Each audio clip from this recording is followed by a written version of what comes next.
اور میں دعوت خطاب دے رہا ہوں قبلہ و کعبہ مفکر اسلام، خطیب عالم، مفسر قرآن، آیت اللہ سید عقیل الغروی صاحب کو کہ تشریف لائیں اور مجلس سے خطاب فرمائیں. اپنے علماء کا استقبال جس طرح آپ کرتے ہیں ان شعار کے ساتھ: نعرہ تکبیر،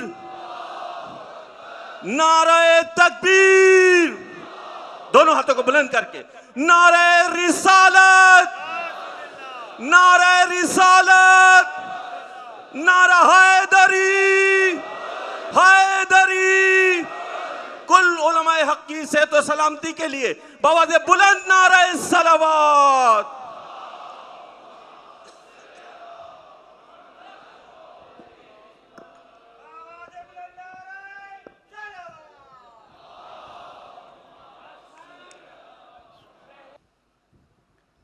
اعوذ باللہ من الشیطان الرجیم. بسم اللہ الرحمن الرحیم. الحمد للہ رب العالمین والصلاة والسلام على اشرف الخلائق اجمعین سیدنا وسید الاولین والآخرین حبیبنا وحبیب الہ العالمین امام المرسلین وخاتم النبیین رحمة للعالمین ابی القاسم المصطفى محمد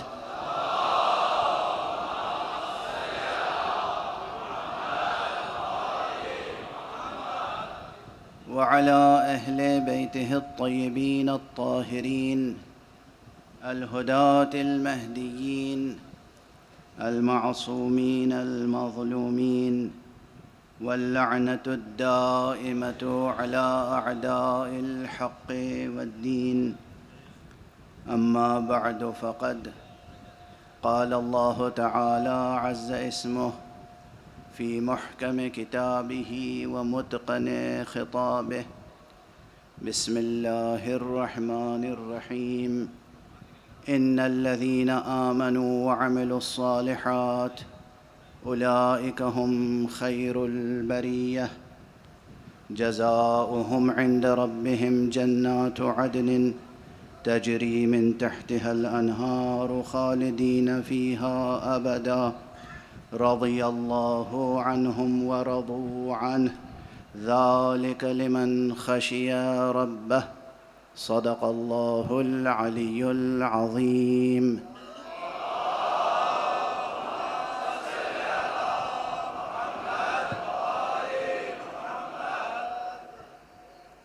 ایک مرتبہ اور بلند تر صلوات پڑھ لیں.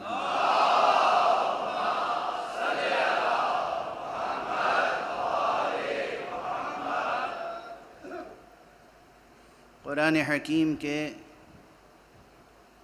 ایک انتہائی محتم بشان سورہ مبارکہ بینہ کی یہ آخری 2 آیتیں ہیں جو آپ حضرات کے سامنے کل بھی میں نے تلاوت کرنے کی سعادت حاصل کی اور آج بھی انہی آیتوں کی تلاوت کرنے کی سعادت حاصل کی. آیت کے محتویٰ یعنی آیت کے اندر جو مضمون ہے اور جو پیغام ہے اس کے پیش نظر جو سلسلہ گفتگو کا فکری عنوان قائم ہوا وہ فکری عنوان ہے امت اور امامت. اس لیے کہ جب آپ تفسیر اہل بیت کا مطالعہ فرمائیں گے تو اس آیت کی تفسیر میں بطور خاص امامت کو بھی پہچنوایا ہے پیغمبر نے اور امت کو بھی پہچنوایا ہے. یہ تذکرہ جو اہل نظر ہیں ماشاءاللہ بزم میں مجلس میں علماء بھی تشریف فرما ہیں جن کی نظر میں ہے وہ حدیث جو ان آیتوں کے ضمن میں نقل کی ہے تفسیر مأثور لکھنے والوں نے. تفسیر مأثور اسے کہتے ہیں جو تفسیر مشتمل ہوتی ہے صرف پیغمبر اکرم صلی اللہ علیہ وآلہ وسلم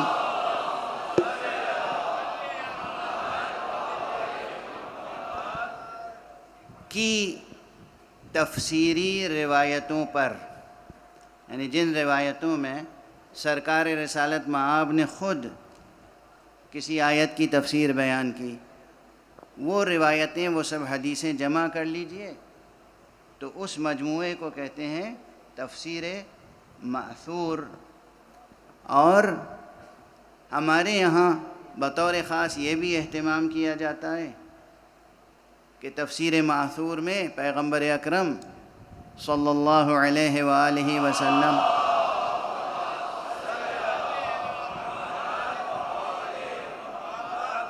اور ان کے اہل بیت سے ہونے والے ائمہ ہدی سے جو روایتیں منقول ہوئی ہیں تفسیری، ان کو بھی شامل کیا جاتا ہے، اس لیے کہ ہمارے یہاں یہ ثابت ہے کہ جو اہل بیت علیہم الصلاۃ والسلام سے ہونے والے ائمہ ہدی ہیں وہ بھی اپنی طرف سے کچھ نہیں کہتے۔ پیغمبر ہمارا وہ ہے جو اپنی طرف سے کچھ نہیں کہتا، وہی کہتا ہے جو اللہ کی طرف سے نازل ہوتا ہے۔ امام ہمارے وہ ہیں جو اپنی طرف سے کچھ نہیں کہتے، وہی کہتے ہیں جو رسول کی طرف سے ان تک منتقل ہوتا ہے۔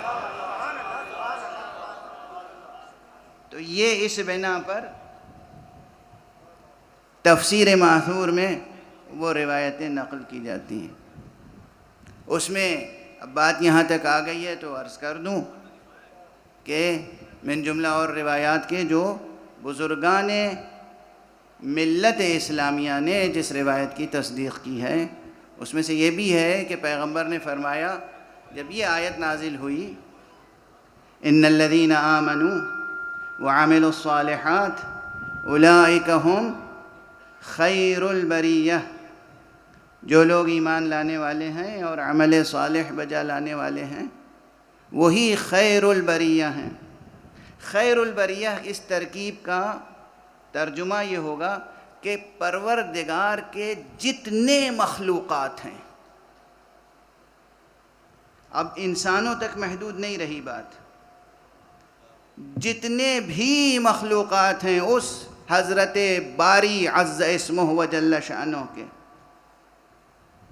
باری کہتے ہیں بنانے والے کو، بریہ کہتے ہیں جو کچھ وہ بنائے۔ اتنی بات تو یاد رہے گی۔ اللہ سبحانہ و تعالیٰ کے ناموں میں سے ایک نام الباری بھی ہے یا نہیں؟ السلام بھی اللہ کا ایک نام ہے، الباری بھی اللہ کا ایک نام ہے، المصور بھی اللہ سبحانہ و تعالیٰ کا ایک نام ہے، الخالق بھی اس کا ایک نام ہے۔ تو اس خالق و باری و مصور نے جو کچھ بھی بنایا ہے وہ ہے بریہ۔ خیر البریہ کے معنی ہوں گے تمام مخلوقات میں جو سب سے بہتر ہیں۔ خیر یعنی سب سے بہتر، یہ خیر کلمہ اصل میں تھا اخیر، افضل، افعل کے وزن پر۔ خیر البریہ یعنی تمام مخلوقات خدا میں جو سب سے بہتر ہیں۔ تو ظاہر ہے کہ یہ اعلان رب ہے، ان الذین آمنوا وعملوا الصالحات اولئک هم خیر البریہ، جو لوگ ایمان لانے والے ہیں اور عمل صالح کرنے والے ہیں وہ تمام مخلوقات سے بہتر و برتر و افضل ہیں۔ تو سب کو یہ حیرت تھی کہ یہ ہیں کون؟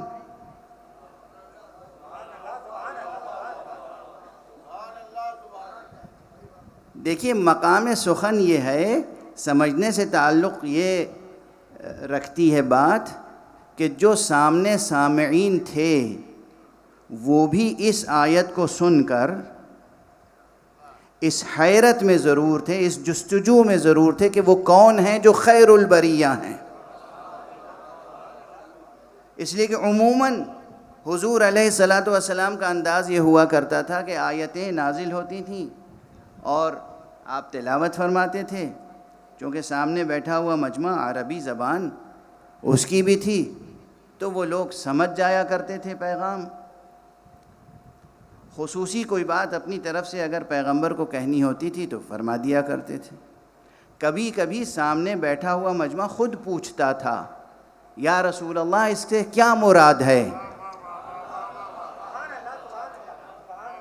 یا رسول اللہ اس کلمے سے کیا مراد ہے، اس ترکیب سے کیا مراد ہے، اس فقرے سے کیا مراد ہے، اس مضمون کا مصداق کون ہے، اس مفہوم کا مصداق کیا ہے. سوالات آتے تھے. اب اس کی ایک مثال ہے، مثلا سورہ مبارکہ یاسین کی 12ویں آیت ہے، انا نحن نحیی الموتى،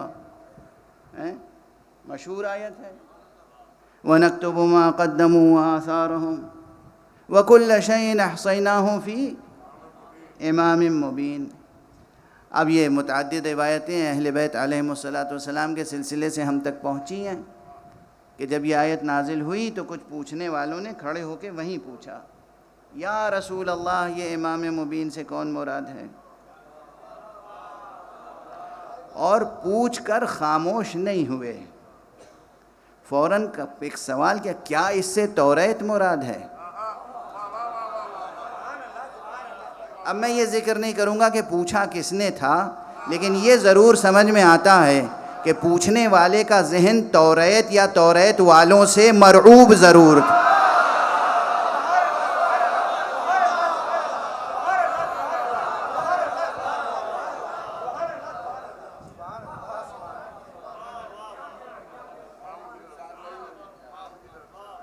یعنی جب آپ پوچھ رہے ہیں تو پوچھ کے خاموش ہو جائیے.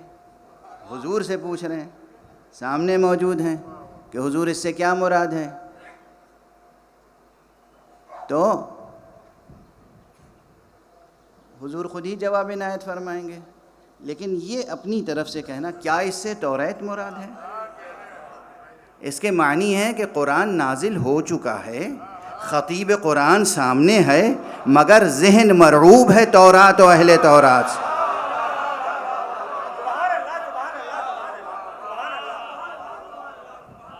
حضور نے فرمایا نہیں. کہا پھر کیا اس سے انجیل مراد ہے؟ سامنے قرآن اور جانے قرآن موجود ہے. قرآن وہ کتاب جو تمام اپنے آسمان سے نازل ہونے والی اپنے سے پہلے تمام کتابوں کی ایک اعتبار سے ناسخ ہے. ایک اعتبار سے کہہ رہا ہوں میں، بڑی نزاکتیں ہیں. ہمارا اللہ وہ ہے جس کی کوئی بات کبھی منسوخ نہیں ہوتی.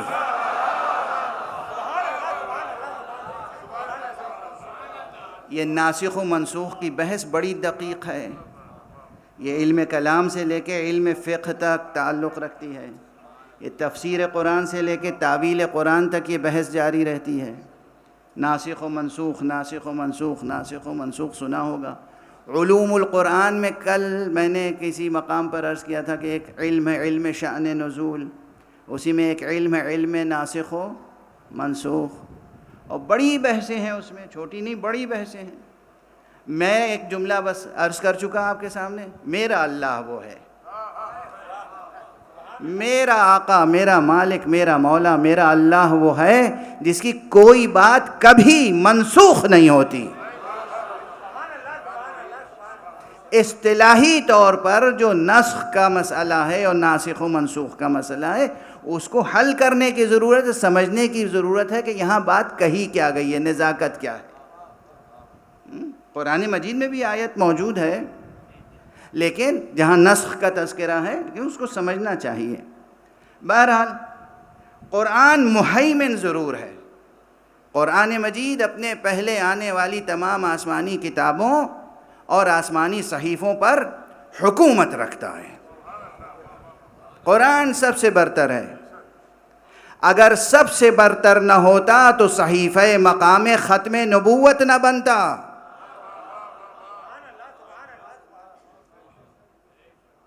آخر حضرت خاتم النبیین کو قرآن عطا کیا گیا ہے، اور وہ بھی ان کا قیامت تک باقی رہنے والا سب سے بڑا معجزہ ہے. لیکن بہرحال پوچھنے والے پوچھ رہے تھے کہ یا رسول اللہ کیا اس سے انجیل مراد ہے؟ آپ نے پھر فرمایا نہیں. اور اسی طرح سوال آگے بڑھا. پھر ساری دنیا نے دیکھا جو دنیا اس وقت بیٹھی تھی حضور کے سامنے کہ دروازہ مسجد سے کوئی داخل ہو رہا ہے.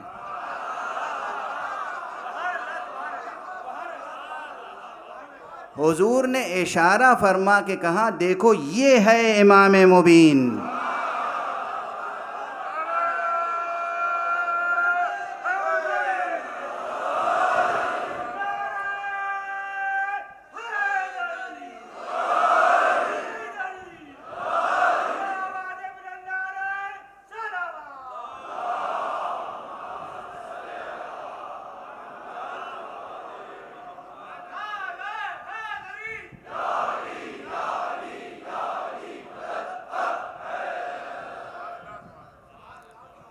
اب ہمارا عنوان بھی امت اور امامت ہے، تو اسی طرح ضمناً ذکر آ گیا کہ پیغمبر نے کس طرح سے پہچنوایا کہ یہ ہے وَكُلَّ شَيْءٍ أَحْصَيْنَاهُ فِي امام مبین. امام سے مراد کون ہے؟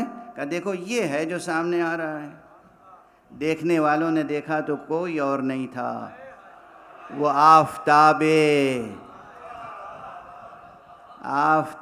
ولایت تھا. وہ آفتاب ولایت تھا، وہ آفتاب امامت تھا. وہ کوئی اور نہیں تھا، وہ فرزند ابو طالب تھا.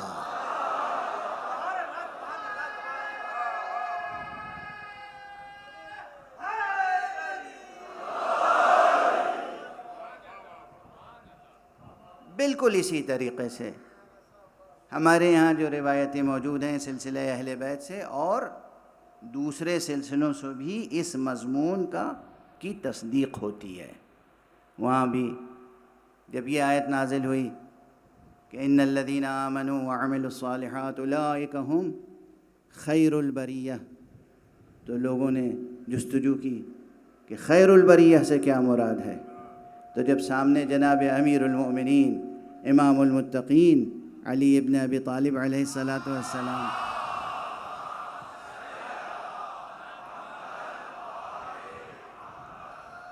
تشریف لائے تو آپ نے فرمایا یا علی انت وشیعتک ہم خیر البریہ. اے علی تم اور تمہاری پیروی کرنے والے، تمہیں چاہنے والے، تم سے وابستہ رہنے والے وہی خیر البریہ ہیں. یعنی اس ایک حدیث میں امامت کو بھی پہچنوا دیا، امت کو بھی پہچنوا دیا.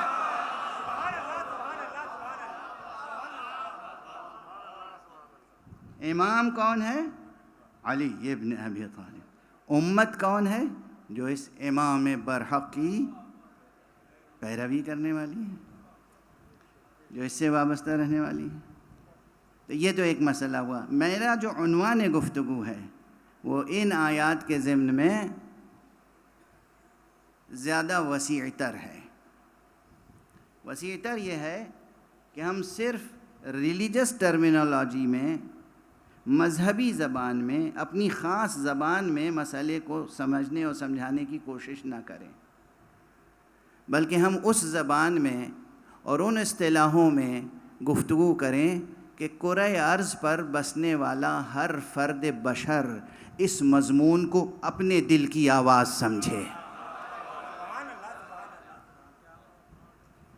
اس لیے کہ امامت تمام عالم بشریت کی ضرورت ہے.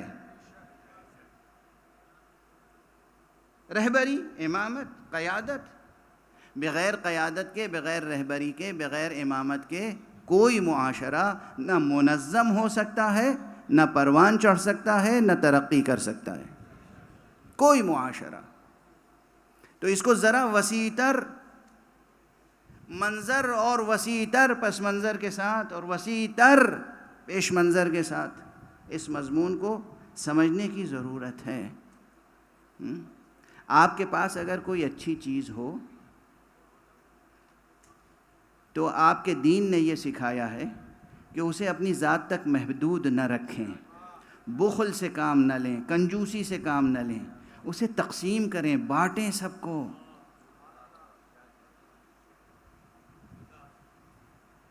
کل محبت کا تذکرہ ہو گیا تھا. اور یوں ہی نہیں ہو گیا تھا، میں نے سوچ سمجھ کے تذکرہ کیا تھا. قرآن مجید کا مضمون آپ کے سامنے پیش کیا، قرآن مجید کی آیت پیش کی تھی میں نے کہ اس دور الحاد خیز میں، اس دور میں جب کہ الحاد کی شورشیں بہت زیادہ ہو رہی ہیں، ملحد بنانے کی کوششیں ہو رہی ہیں، اس دور میں جب یہ شبہ پیدا کیا جاتا ہے کہ دین تو عقلوں پہ پہرے بٹھا دیتا ہے، دین تو انسان کو مجبور بنا دیتا ہے، دین تو تمام ہر قسم کے جبر کا سرچشمہ ہے، یہ ایک غلط، سرے سے غلط پروپیگنڈا ہے. جو لوگ مستکبرین ہیں، جو لوگ خود متکبرین میں سے ہیں، جو خود مستعمرین میں سے ہیں، یعنی جو لوگ خود مخلوق ہونے کے باوجود دوسرے مخلوقات خدا کو صرف اپنے ذاتی مفاد کے لیے مسخر کرنا چاہتے ہیں، اپنا غلام بنانا چاہتے ہیں، اپنے مفادات کے لیے استعمال کرنا چاہتے ہیں، یعنی خود ایک نظام جبر لیے بیٹھے ہوئے ہیں، وہ الزام لگاتے ہیں دین پر، دین خدا پر، کہ یہ جبر کا سرچشمہ ہے. حالانکہ دست ادب جوڑ کے عرض کر رہا ہوں، جوانان عزیز یاد رکھیے گا، خوب اپنی ذہانتوں سے کام لیجئے، خوب مطالعہ کیجئے، خوب علم حاصل کیجئے، آپ اس نتیجے پہ پہنچیں گے جتنے مذہب انسانوں نے اس زمین پر بنائے وہ سب جبر کا درس دیتے ہیں. جتنی کتابیں آسمان سے نازل ہوئیں وہ سب حریت اور آزادی کا درس دیتی ہیں. دین الہی میں، دین خدا میں، دین اللہ میں، آسمان سے آنے والے دین میں جبر نہیں ہے، کہیں جبر نہیں ہے، ایک پرے کاہ کے برابر جبر نہیں ہے. اب یہ جو سفید ریش حضرات بیٹھے ہیں، جب آپ کے بچے گھر پہ جا کے پوچھیں کہ پرے کاہ کسے کہتے ہیں تو آپ معنی بتا دیجئے گا. ایک ذرہ اس میں ایک گھاس کی پتی کے برابر، پرے کاہ کہتے ہیں گھاس کی پتی کو، ایک گھاس کی پتی کے برابر ایک ذرہ جبر نہیں ہے کہیں دین میں. اسی لیے قرآن مجید نے بڑے واشگاف لفظوں میں کہا ہے لا اکراہ فی الدین، دین میں کوئی جبر نہیں ہے. اچھا، اگر یہ بات یوں سمجھ میں نہ آئے تو آپ حضرات ایک بات سمجھ لیجئے، جبر کا سب سے بڑا اظہار کس سے ہوتا ہے؟ علامتی طور پر میں تلوار کا نام لے لوں، تلوار جبر کا نشان ہے. کرۂ ارض پر کسی بھی انسان سے پوچھئے، چاہے پڑھا لکھا ہو اور چاہے پڑھا لکھا نہ ہو، تلوار کے زور پر سر تو جھکائے جا سکتے ہیں، دل کبھی نہیں جھکتے. اور دین کا تعلق صرف دل سے ہوتا ہے، دین کا تعلق دل سے ہے. تو جبر کا ہتھیار یا جبر کا طریقہ کار دین کی راہ میں استعمال ہو ہی نہیں سکتا. دل جھکانا ہے نا خدا کے سامنے. اگر صرف پیشانی جھکی اور دل نہ جھکا تو ایمان ہوگا یا منافقت؟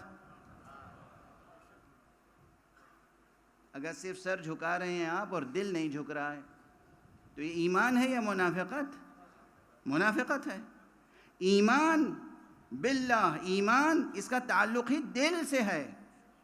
اگر دل میں ایمان ہو اور کوئی مرض یا کسی اور عارضے کی بنا پر کسی اور وجہ سے کسی اور رکاوٹ سے سر نہ بھی جھکا سکیں، پلکوں سے اشارہ کر دیں تب بھی سجدہ ہو جائے گا.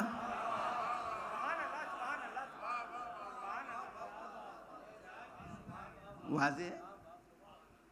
دل میں اگر ایمان ہے اور اللہ کی محبت ہے تو ایک جنبش سر سے پلکوں سے سجدہ ہو جائے گا، وہ قبول بھی فرمائے گا۔ فقہ میں، شریعت میں تفصیلی مسائل ہیں یا نہیں ہیں؟ اگر کوئی بیماری ہے، مرض ہے، کوئی اور رکاوٹ ہے، سامنے کوئی کافر مشرک صنم پرست کھڑا ہوا ہے ہاتھ میں بندوق لے کر، اور سامنے کھڑا کر دیا، اور وہ کھڑا ہوا ہے، وہ کہہ رہا ہے تم نے اگر نماز پڑھی سر سجدے میں رکھا تو میں گولی مار دوں گا، تو آپ سر تو نہیں جھکائیں گے اس وقت، اللہ دین خود بتاتا ہے، لیکن نماز پڑھ لیں گے آپ۔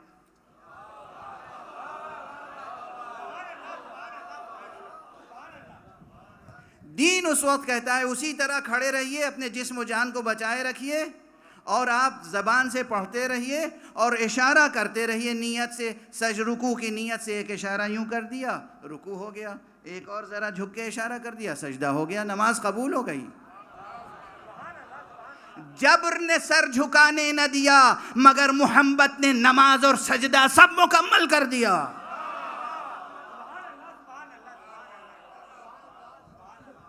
واضح ہے؟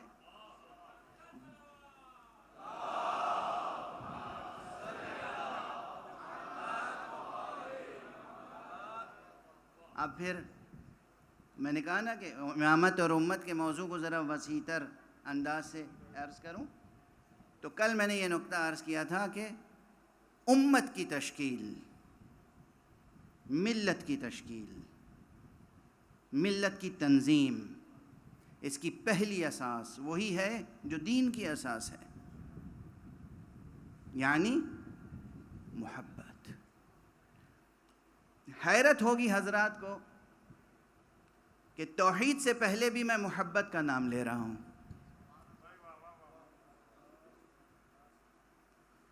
اس لیے کہ توحید انسان کی فطرت میں موجود ہے۔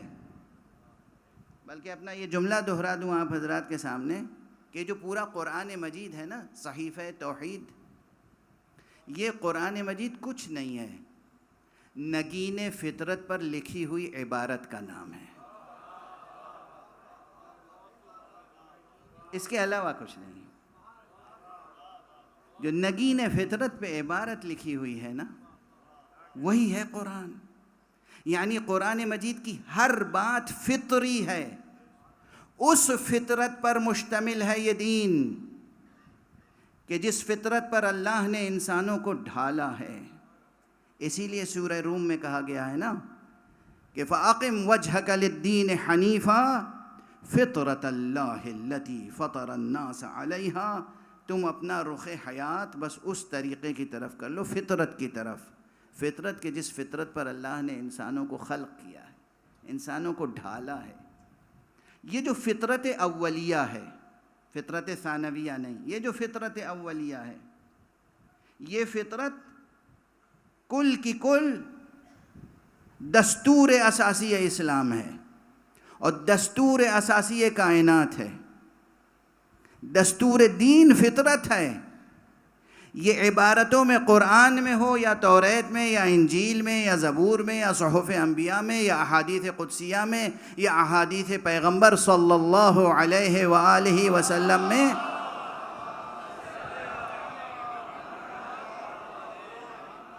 یہ سب اسی اللہ کی بنائی ہوئی پاکیزہ فطرت کا بیان ہے، بیان ہے، اور کچھ نہیں ہے۔ تو یہ فطرت میں جو توحید پوشیدہ ہے، اس توحید کے عقلی، نظری، نظریاتی بیان کا نام توحید ہے، اور اس کی تکوینی اساس کا نام محبت ہے۔ مشکل ہے مضمون، مگر آپ نے بلایا ہے ہمیں جان بوجھ کے یا یوں ہی؟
جوانان عزیز، مجھے آپ کی ذہانتوں پہ بہت بھروسہ ہے. یہ یاد رکھیے گا اور دیکھیے گا کہ توحید کی حقیقت کیا ہے. توحید کو جب تکوینی سطح پر درک کریں گے تو جوہر محبت منکشف ہوگا. توحید کو جب عقلی سطح پر منکشف کریں گے، درک کریں گے، تو نظریہ سامنے آئے گا محبت کا جوہر.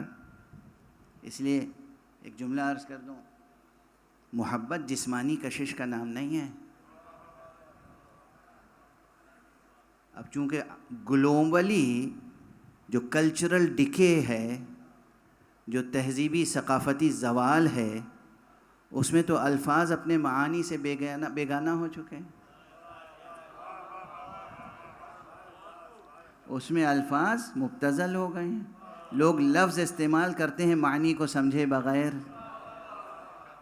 جس معنی کے لیے لفظ وضع ہوا تھا اس معنی سے بے خبر ہیں. اپنے ذہن میں کوئی معنی آ گئی اور اس کے لیے لفظ استعمال کر لیا. تو محبت جسمانی کشش کا نام نہیں ہے. محبت ایک نور ہے، نور. محبت ایک نور ہے. محبت جسمانی کشش کا نام نہیں ہے. اور محبت نور اس لیے بھی میں محبت کو نور کہہ رہا ہوں. یاد رکھنا کل میں نے جو آیت پڑھی تھی کیا تھی؟ قل ان کنتم تحبون اللہ فاتبعونی. کہہ دیجئے اگر تم اللہ سے محبت رکھتے ہو تو میری پیروی کرو. یعنی محبت وہ رشتہ ہے جو بندے کو، مخلوق کو خالق سے، معبود سے جوڑتا ہے. خالق کی تعریف کیا ہے؟ خود قرآن مجید میں خالق نے کیا کہا؟ اللہ نور السماوات والارض. اللہ آسمانوں اور زمینوں کا نور ہے. تو وہ نور ہے، اس نور سے جوڑنے والی چیز بھی نور کے علاوہ کچھ اور نہیں ہو سکتی.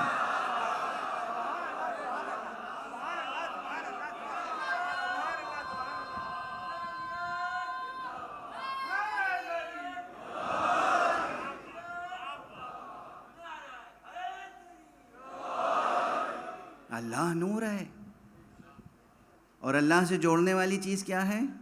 محبت ہے. تو وہ بھی نور ہی ہوگی. تو حقیقی محبت نور ہے، نور.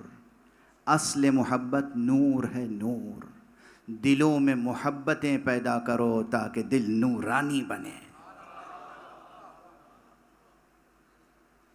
دلوں میں محبتیں پیدا کرو تاکہ دل نورانی بنے. جب دل نورانی ہوگا تو تمہارا چہرہ بھی نورانی ہوگا، ذہن بھی نورانی ہوگا، زندگی بھی نورانی ہوگی، رشتے بھی نورانی ہوں گے. اور نور کبھی سائے سے بھاگتا نہیں ہے. جہاں نور آ جاتا ہے سایہ مٹ کے رہ جاتا ہے.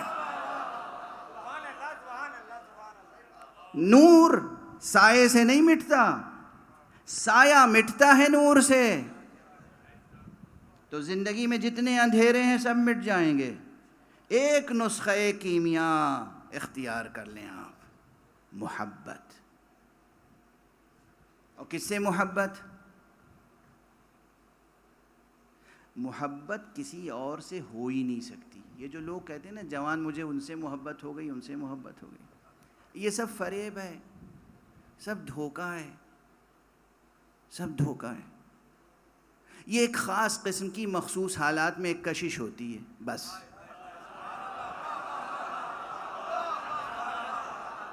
بس اس کی حقیقت اس سے زیادہ کچھ نہیں. خاص حالات میں مخصوص انداز کی ایک کشش ہے جسے آپ محبت سمجھ لیتے ہیں. ورنہ یہ محبت نہیں ہے. یہ دنیاوی، یہ مادی، یہ جسمانی کششیں یہ محبت ہیں ہی نہیں. اس لیے کہ جو چیز جہاں کی ہوتی ہے وہیں سے متعلق ہوتی ہے. محبت نور ہے تو غیر نور سے ہو نہیں سکتی.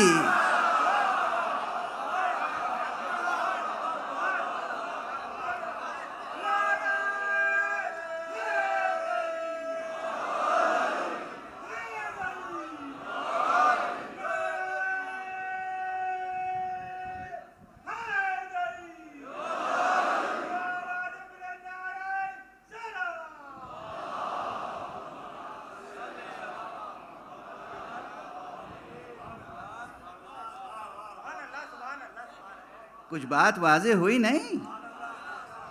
روشن ہوا مسئلہ؟ محبت خود نور ہے، غیر نور سے محبت متعلق ہی نہیں ہو سکتی۔ یہ الیکٹرک کرنٹ جس میں دوڑتا ہے یہ تار، اس تار کو آپ مونج کی رسی سے جوڑ دیں، کرنٹ آگے بڑھے گا؟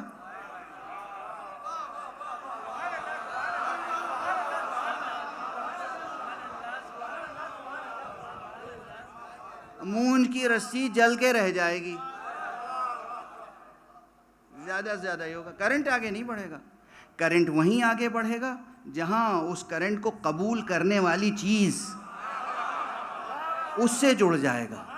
تو محبت نور ہے، محبت نور ہے، غیر نور سے متعلق ہو ہی نہیں سکتی۔ محبت ہوگی تو یا خدا سے ہوگی یا ان سے ہوگی جنہیں خدا نے اپنے نور سے بنایا ہے۔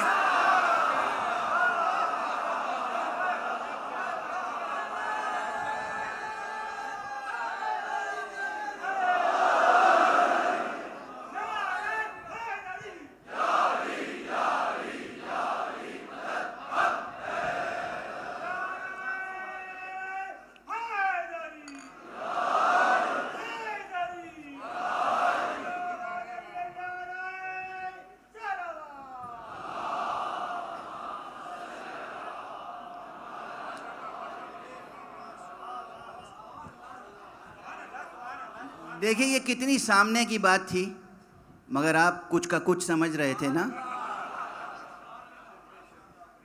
آپ کس چیز کو محبت سمجھ رہے تھے؟ جس چیز کو محبت سمجھ رہے تھے وہ محبت ہے ہی نہیں۔ محبت تو نور ہے، محبت تو ایک مجرد نور ہے، ایک ایبسٹریکٹ لائٹ ہے۔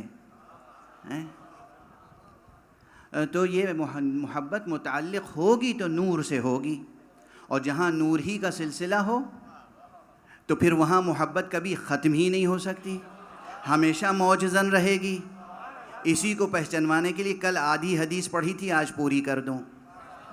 جب میدان خیبر میں رسول نے علم دیا ہے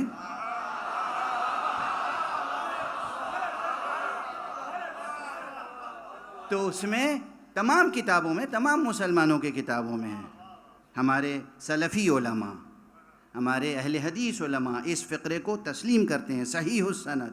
حضور نے فرمایا تھا، کیا فرمایا تھا؟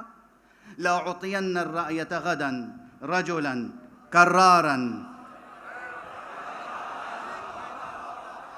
يُحِبُّ اللَّهَ وَرَسُولَهُ وَيُحِبُّهُ اللَّهُ وَرَسُولُهُ۔ کل میں اسے علم دوں گا جو مرد ہوگا، جو بڑھ بڑھ کے حملہ کرنے والا ہوگا، جو اللہ اور اس کے رسول سے محبت کرنے والا ہوگا، اور اللہ اور اس کا رسول اس سے محبت کرنے والا۔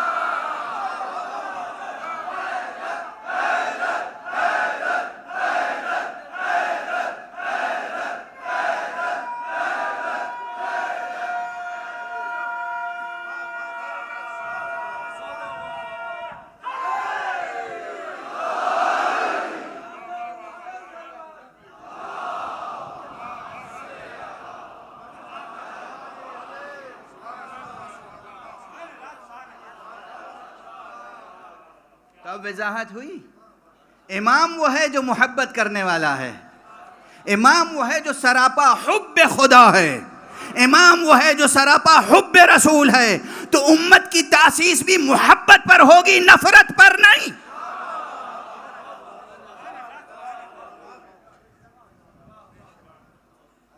دلوں کو محبتوں کا مخزن بنا لو، سب کے لیے، سب کے لیے، سب کے لیے۔ چہرہ دیکھ کے اپنے پرائے کی تمیز کرنا محبت نہیں ہے، چھوٹی بات ہے۔ دل اتنا وسیع ہو کہ عالم کی، تمام عالم ہستی میں جتنے مخلوقات ہیں خدا کے، سب کی محبت ہو۔ معلوم ہے سلیقہ، ڈسپلن، ادب کیا سکھایا ہے اسلام نے؟ کہ زمین پر چلو بھی تو آہستہ آہستہ چلو، زمین پر غرور سے، تکبر سے، شرارت سے پیر پٹخ پٹخ کے نہ چلو، زمین پر اکڑ اکڑ کے نہ چلو۔ یہ زمین بد دعا کرے گی، یہ زمین شکایت کرے گی، یہ مخلوق خدا ہے، تم بھی مخلوق خدا ہو، تمہارا رتبہ اس سے برتر اللہ نے رکھا ہے، تو جسے بزرگی دی جاتی ہے وہ اپنے چھوٹوں پر، اپنے ماتحتوں پر رحمت و رافت و لطف سے، پیار سے پیش آتا ہے، تکبر سے نہیں۔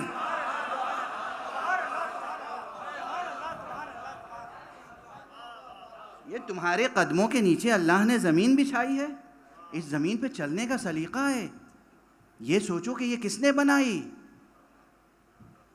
اگر آپ کوئی اچھا قالین بنائیں، بہت شاندار، چونکہ بات زمین کی ہے اس لیے قالین کی مثال دے رہا ہوں، بہت نفیس بہترین قالین، تو آپ کی خواہش کیا ہوگی کہ اس پہ چلنے والے اس سلیقے سے چلیں کہ قالین خراب نہ ہو۔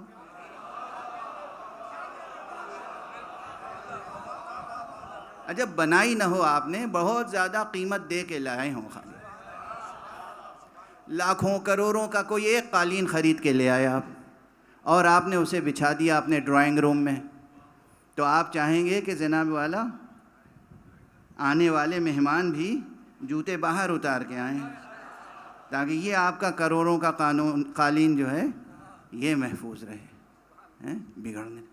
اللہ سبحانہ و تعالیٰ نے آپ کے قدموں کے نیچے یہ ایسی قیمتی زمین بچھائی ہے کہ یہ صرف فرش نہیں ہے، اس میں آپ کے غذا، دانہ پانی کی ہر ضرورت اس میں جمع کر رکھی ہے۔ جس دانہ گندم سے آپ کا بدن تقویت پاتا ہے وہ اس سے روئیدہ ہوتا ہے، جس شیر گوسفند سے یا شیر گاؤ سے آپ طاقت پاتے ہیں اس کو یہاں سے روئیدہ گھاس سے طاقت ملتی ہے۔ آپ کی دنیاوی زندگی کی تمام ضرورتیں، آپ کی آرائش کی تمام ضرورتیں، جس سونے کو آپ سر پہ سجانے کی کوشش کرتے ہیں وہ سونا بھی اسی زمین میں اللہ نے رکھا ہے۔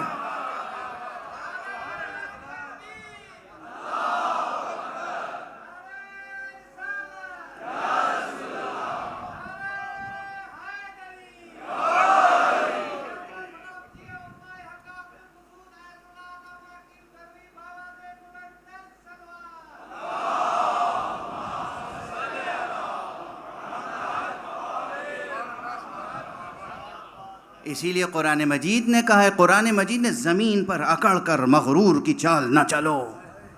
حدیث میں معصوم نے کہا، دیکھو امام جعفر صادق علیہ الصلاۃ والسلام،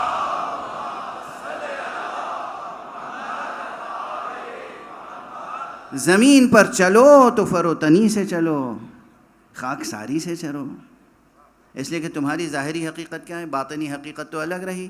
باطنی حقیقت تو اس روح سے وابستہ ہے نا، جو روح اللہ نے تمہارے ابو جد آدم علیہ السلام میں ڈالی تھی، لیکن تمہارا ظاہر کیا ہے؟ یہ جو جسم روزانہ آئینہ دیکھتے ہیں اور جسم کو، چہرے کو سجاتے ہیں، یہ آپ کا چہرہ ہے؟ آئینے میں اپنا چہرہ دیکھتے ہیں آپ؟ یہ چاہے شیشے کا آئینہ ہو یا فولاد کا آئینہ ہو یا جناب والا پتھر کا صیقل کیا ہوا آئینہ ہو یا آئینہ شمشیر ہو، آئینے کی قسمیں، شجاع اور بہادر تو کسی اور آئینے میں چہرہ اپنا دیکھتے ہی نہیں ہیں، وہ تو آئینہ شمشیر میں اپنا چہرہ دیکھتے ہیں۔ لیکن بہرحال آج کل اب میں نے دیکھا ہے کہ تقریباً چہرہ دیکھنا چاہیے، وہ ایک الگ بحث ہے، لیکن یہ جو چہرہ دیکھتے ہیں آئینے میں آپ، یہ آپ کا چہرہ نظر آتا ہے آپ کو؟ خود چہرہ جو آئینے میں نظر آتا ہے وہ آئینہ آپ سے پکار کے کہہ رہا ہوتا ہے، میاں یہ چہرہ نہیں نقاب ہے۔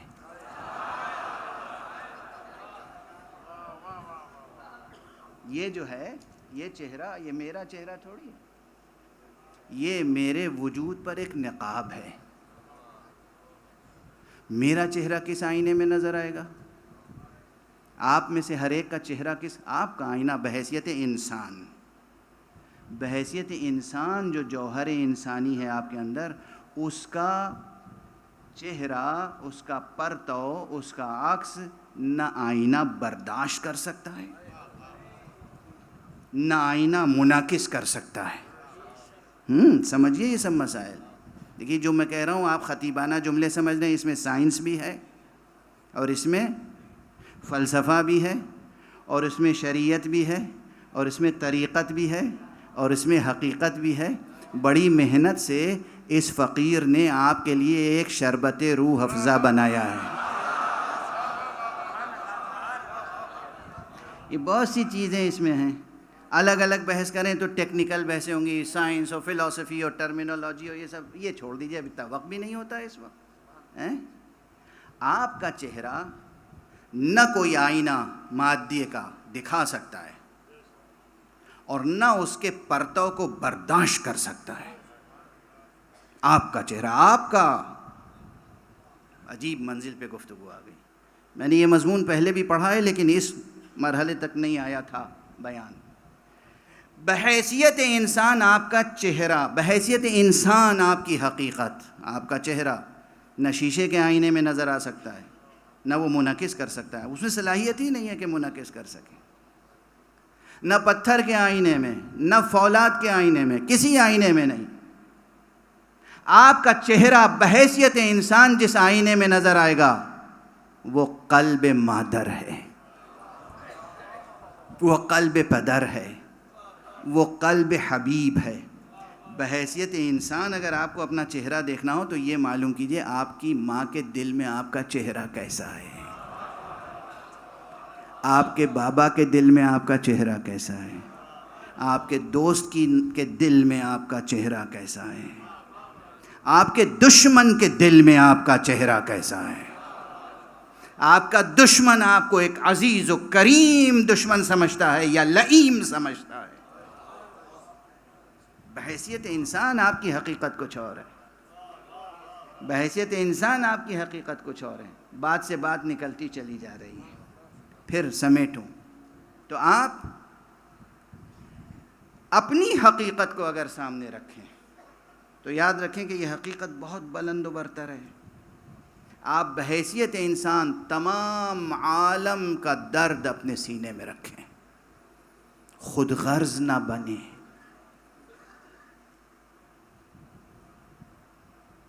اللہ کا نیک انسان بننے کے راستے میں سب سے بڑی رکاوٹ کیا ہوتی ہے معلوم ہے؟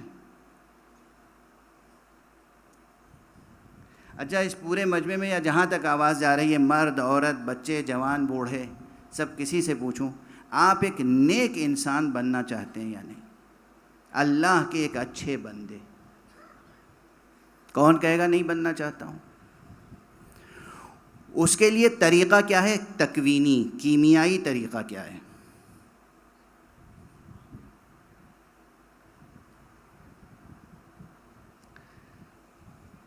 دو چیزیں اگر دل سے نکال دے انسان، اپنے وجود سے اپنے ذہن سے نکال دے، ذرا ریاضت کر کے دیکھیے.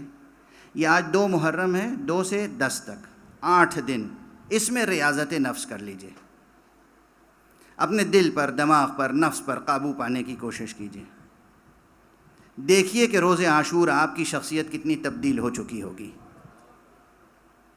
ایک دنیا کی حرص، دنیا کا لالچ، کسی قسم کا لالچ نہ ہو، کسی قسم کی ہوس نہ ہو، اور دوسرے خود غرضی نہ ہو.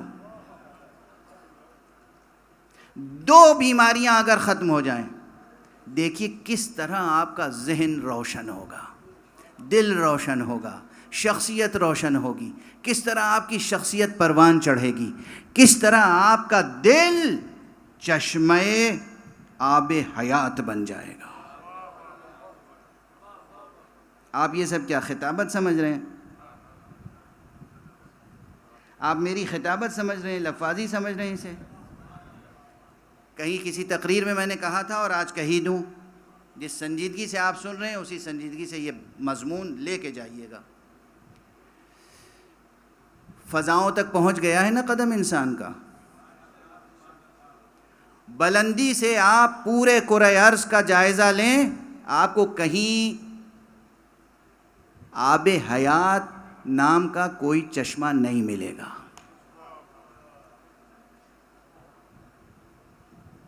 کہاں ہے پھر یہ آب حیات؟ یہ چشمہ کہاں ہے؟ آب خضر کہاں ہے؟ آب حیات کہاں ہے؟ کہیں نہیں ہے آب حیات، کہیں نہیں آپ کے خارج میں ہے۔ آپ اگر اپنے دل کو دنیا کی ہوس سے اور خود غرضی سے پاک کر لیں اور محبت کو اس میں جگہ دے دیں، آپ کا دل چشمہ خضر بن جائے گا۔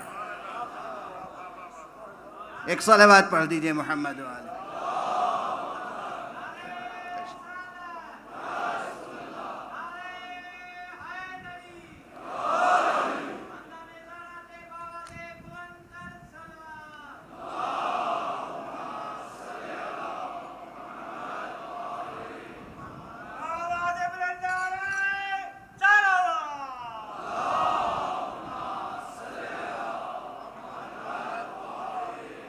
تشریف رکھیں۔ پروٹوکول کے طور پر تو ٹھیک ہے محافظ ساتھ رہے، مگر یہ وہ مجلس ہے جہاں آنے والوں کا خدا محافظ ہوتا ہے۔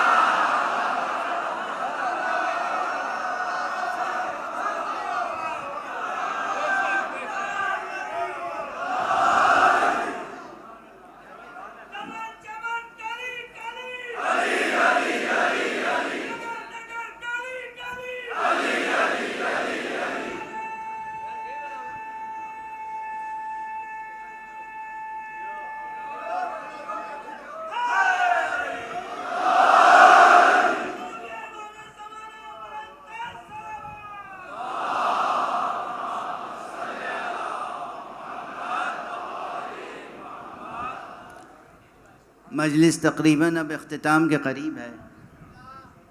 تقریباً فضائل کے بیشتر حصے عرض کر چکا آج، اور مجھے واقعاً آپ کو یہاں دیکھ کر مسرت ہوئی، خوشی ہوئی، دل سے دعائیں نکل رہی ہیں، اور آپ میری دعاؤں میں شامل رہیں گے۔ آپ نے مجلس سرکار سید الشہداء میں شرکت کی ہے۔ ہمارے آپ کے سندھ کے گورنر العزت مآب جناب کامران صاحب تسوری تشریف لائے ہیں مجلس میں، اور انہوں نے یہ بھی زحمت فرمائی تھی کہ جب میں پاکستان آیا تو یہ ایئرپورٹ تک زحمت فرمائی، وہاں انہوں نے میرا استقبال کیا۔ پروردگار ان کے توفیقات میں اضافہ فرمائے۔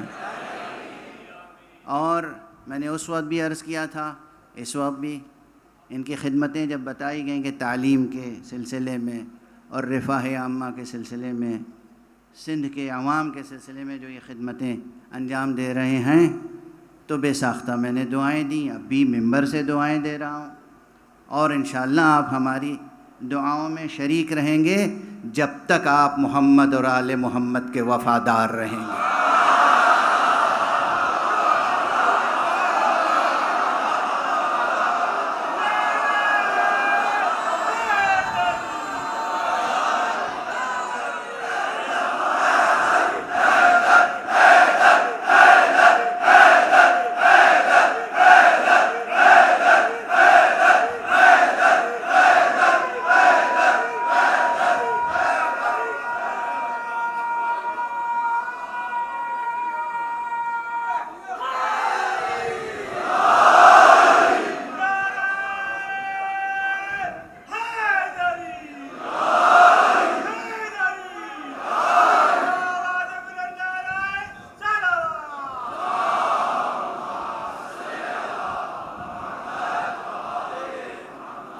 ہمارے لکھنؤ کے اودھ کے ایک بہت بزرگ مرتبہ شاعر ہوا کرتے تھے، پروردگار کروٹ کروٹ انہیں جنت الفردوس نصیب فرمائے۔ حضرت مہدی نظمی خاندان اجتہاد سے تعلق تھا، اور انتہائی نیک انسان، انتہائی بزرگ مرتبہ انسان اور بزرگ مرتبہ شاعر تھے۔ انہوں نے 2 مصروں میں، سادہ سے مصرے ہیں، اس میں کوئی زیادہ پیچیدگی نہیں ہے، لیکن بڑی عظیم حقیقت بیان کی ہے۔ در حسین پہ ملتے ہیں ہر خیال کے لوگ، در حسین پہ ملتے ہیں ہر خیال کے لوگ، یہ اتحاد کا مرکز ہے آدمی کے لیے۔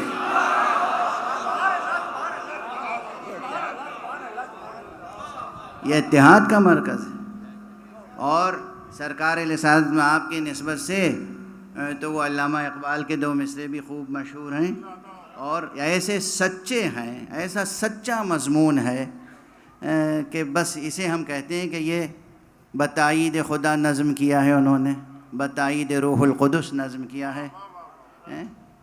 یہ جہاں چیز ہے کیا کی محمد سے وفا تو نے تو ہم تیرے ہیں، یہ جہاں چیز ہے کیا لوح و قلم تیرے ہیں۔ مگر یہ شعر سننے والے یاد رکھیں، محمد سے وفا کی پہچان یہ ہے کہ حسین سے وفا ہو۔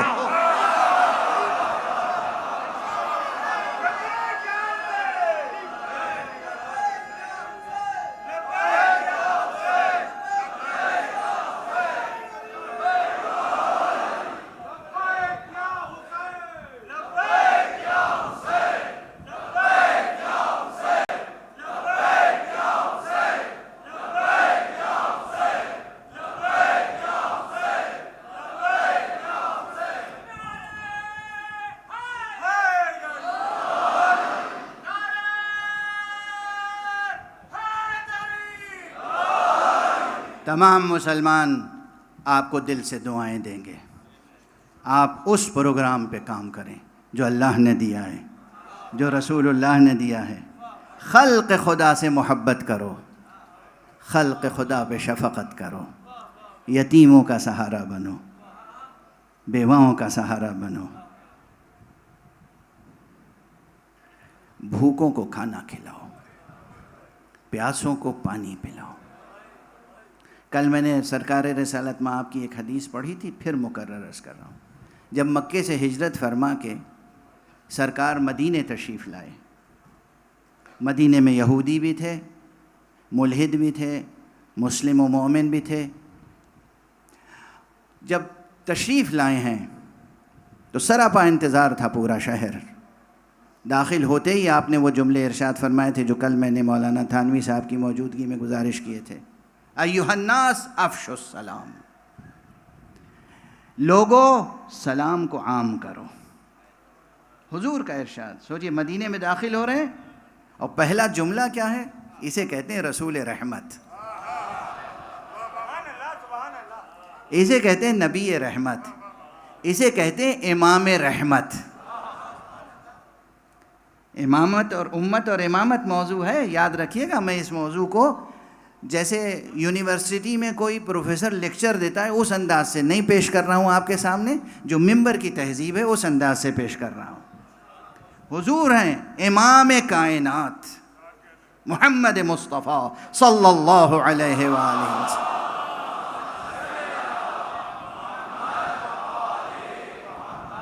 تشریف لا رہے ہیں مدینے میں، پورا مدینہ سراپا انتظار، سراپا استقبال۔ داخل ہوتے ہی کہا ایھا الناس، لوگو افشوا السلام، سلام کو عام کرو۔ اب یہیں ٹھہر کے اس کی ذرا وضاحت اور کر دوں۔ سلام کو عام کرو کا ایک مفہوم تو یہی ہوگا کہ دیکھو ہر ایک فرد دوسرے فرد کو جب دیکھے تو کہے السلام علیکم، السلام علیکم، السلام علیکم، جواب میں بھی کہے وعلیکم السلام۔ دوسرے معنی کیا ہیں؟ افشوا السلام، ارے میں آ گیا ہوں نبی رحمت، سلامتی کو عام کرو، امن قائم کرو، سلامتی کو عام کرو۔ آپس میں جو قبائل کی جنگیں ہیں بھول جاؤ، آپس میں جو مختلف گروہ ہیں اور ان کی رنجشیں ہیں انہیں مٹاؤ۔ افشوا السلام ایھا الناس، افشوا السلام، لوگوں سلام اور سلامتی کو عام کرو۔ وصلوا الارحام، اور دیکھو اولو الارحام سے صلہ رحم کرو،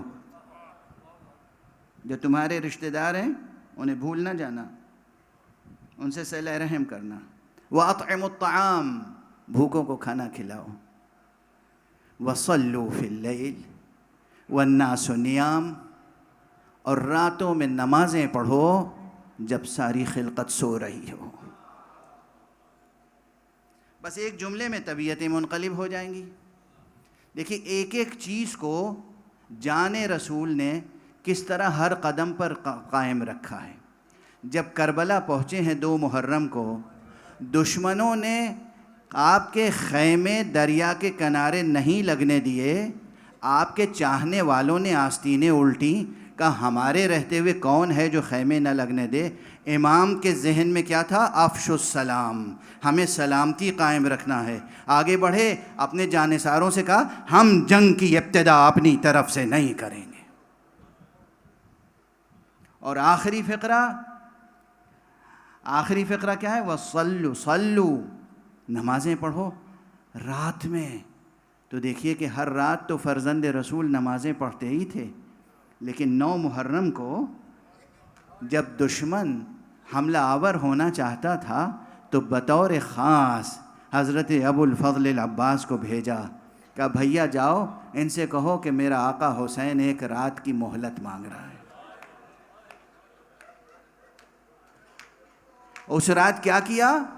رات بھر سرکار سید الشہداء اور ان کے اصحاب نے کیسی عبادت کی ہے کہ دشمن مورخین نے لکھا ہے خیام حسینی سے تلاوت کی، تسبیح کی، تکبیر کی، تحمید کی، تہلیل کی آوازیں اس طرح آتی تھیں جیسے شہد کی مکھی کے گھونسلے سے اس کے بھنبھنانے کی آواز آتی ہے۔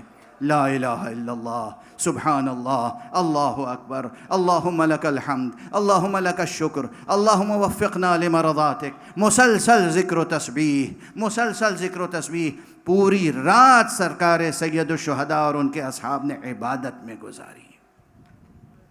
ایک ایک تعلیمات پیغمبر کے سرکار سید الشہداء نے واقعہ کربلا میں عمل کر کے دکھا دیے ہیں۔ وقت تقریباً تمام ہو چکا، مجھے دوسری مجلسوں کا بھی، آپ کی زحمتوں کا بھی خیال ہے۔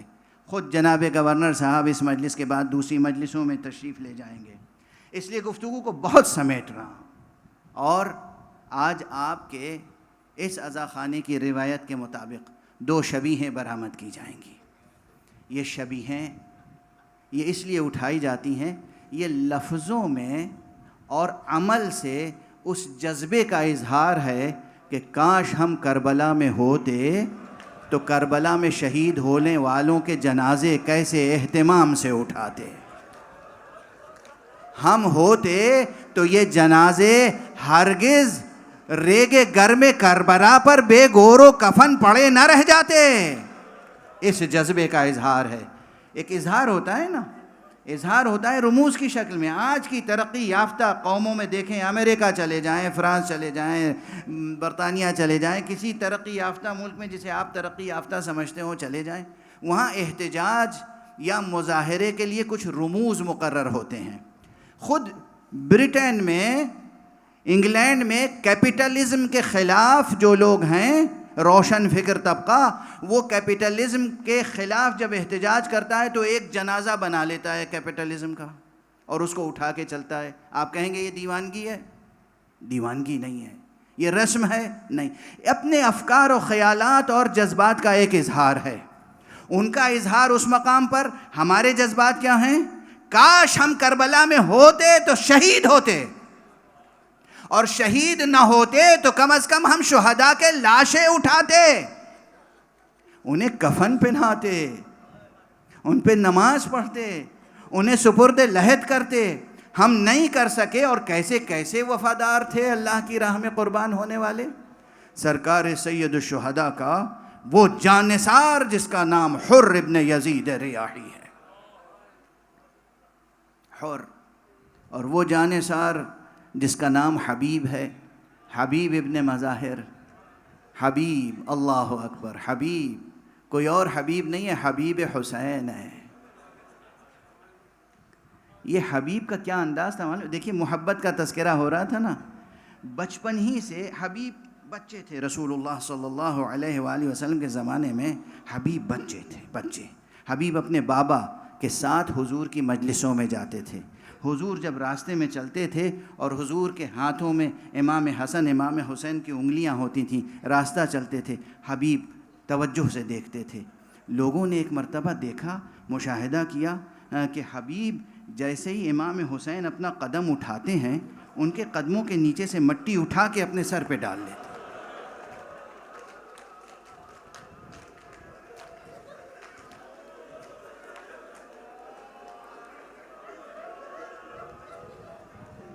اجرکم علی اللہ، محبت دیکھیے کب سے کہاں سے پروان چڑھتی. حسین چل رہے ہیں، ننھے ننھے قدم آقا حسین کے بھی ہیں. جیسے ہی قدم اٹھایا مٹی اٹھائی سر پہ ڈال لی، مٹی اٹھائی، پلٹ کے دیکھا، باپ نے دیکھا، گھر گئے. بیٹا تمہیں حسین سے بہت محبت ہے؟ ہاں بابا حسین سے بہت محبت ہے. اجرکم علی اللہ. مجھے معلوم ہے کہ آپ اپنے بچوں کی تربیت اسی انداز سے کرتے ہیں.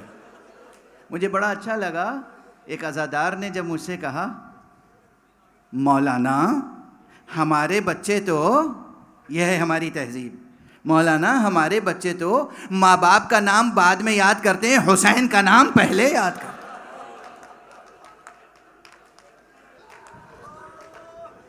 اجرکم علی اللہ. ان دونوں صحابیوں نے، امام حسین کے، حر نے بھی اور حبیب نے بھی، امام کی نصرت اور مدد کی، اور اس طرح سے کی کہ اس کا حق ادا کر دیا. حر جو فوج یزیدی میں تھے. مجھے اگر صحیح یاد آ جائے تو بے اختیار آپ کے اسی ملک کے ایک شاعر اور صحافی کا شعر ہے. کہتے ہیں، اور نہ جانے کتنے لوگوں کی یہ کیفیت ہوگی، میرا حسین ابھی کربلا نہیں پہنچا،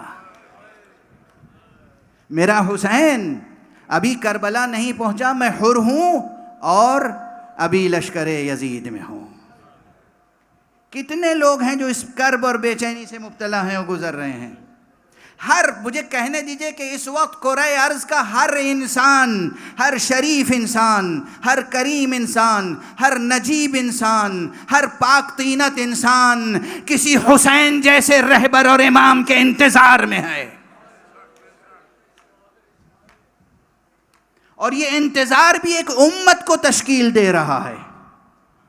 یہ انتظار ایک امام عادل کا انتظار، ایک امام معصوم کا انتظار، ایک قائد اور رہبر عادل کا انتظار. یہ انتظار ایک خاص امت کی تشکیل کر رہا ہے.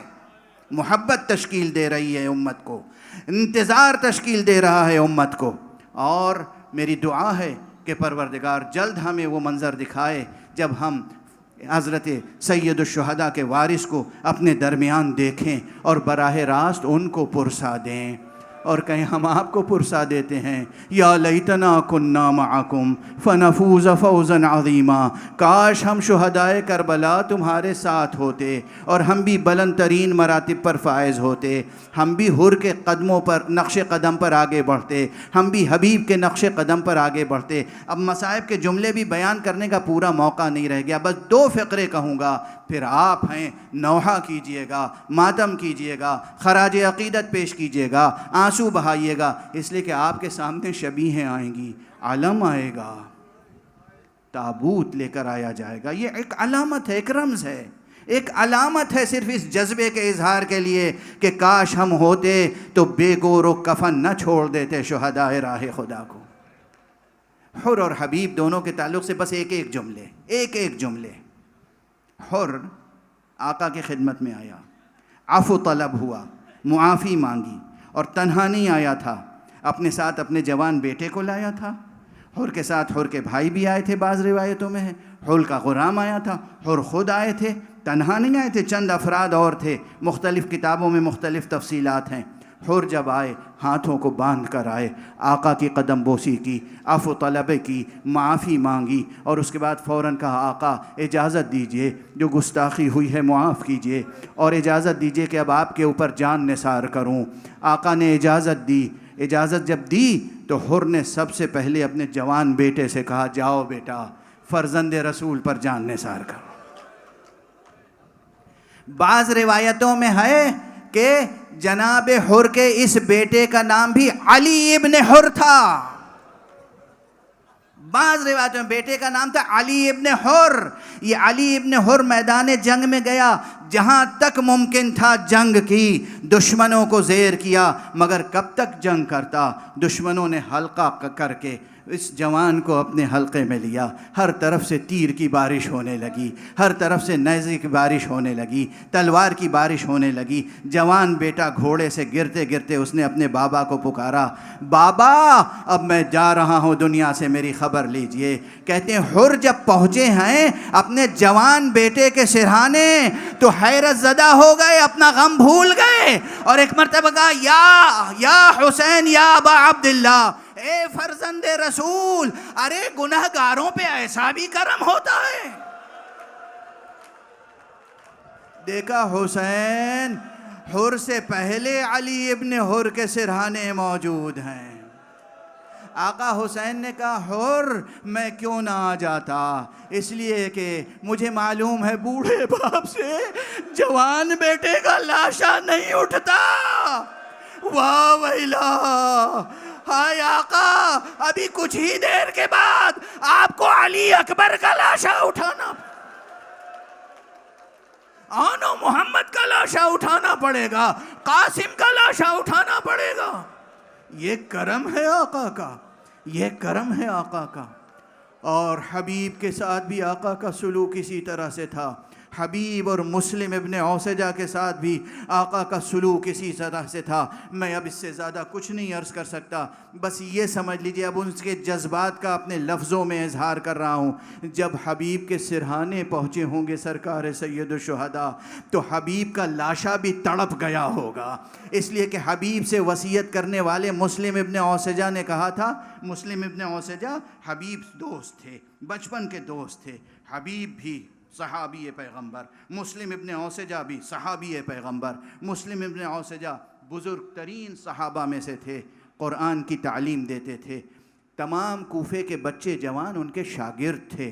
اور انہوں نے جب واقعہ کربلا میں جان دی ہے سرکار سید الشہداء پر، زخمی ہو کے گرے، امام حسین حبیب ابن مظاہر سامنے آئے، قریب آئے، اور جناب حبیب نے مسلم سے کہا، اے بھائی مسلم، مجھے یقین ہے کہ تمہارے بعد میں بھی شہید ہو جاؤں گا۔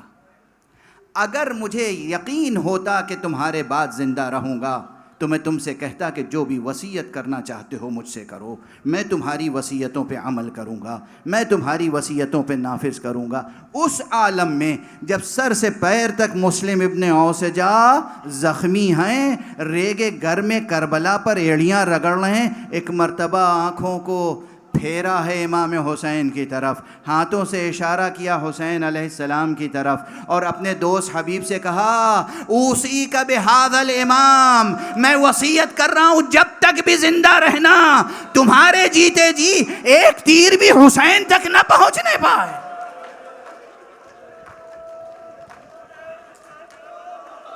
ادھر مسلم روانہ ہوئے تو حسین نے کہا انا للہ، ادھر حبیب جب روانہ ہوئے تو حسین نے کہا انا للہ۔ آج ہم بھی کہتے ہیں انا للہ و انا الیہ راجعون، رضا بقضائہ و تسلیما لامرہ، انا للہ و انا الیہ۔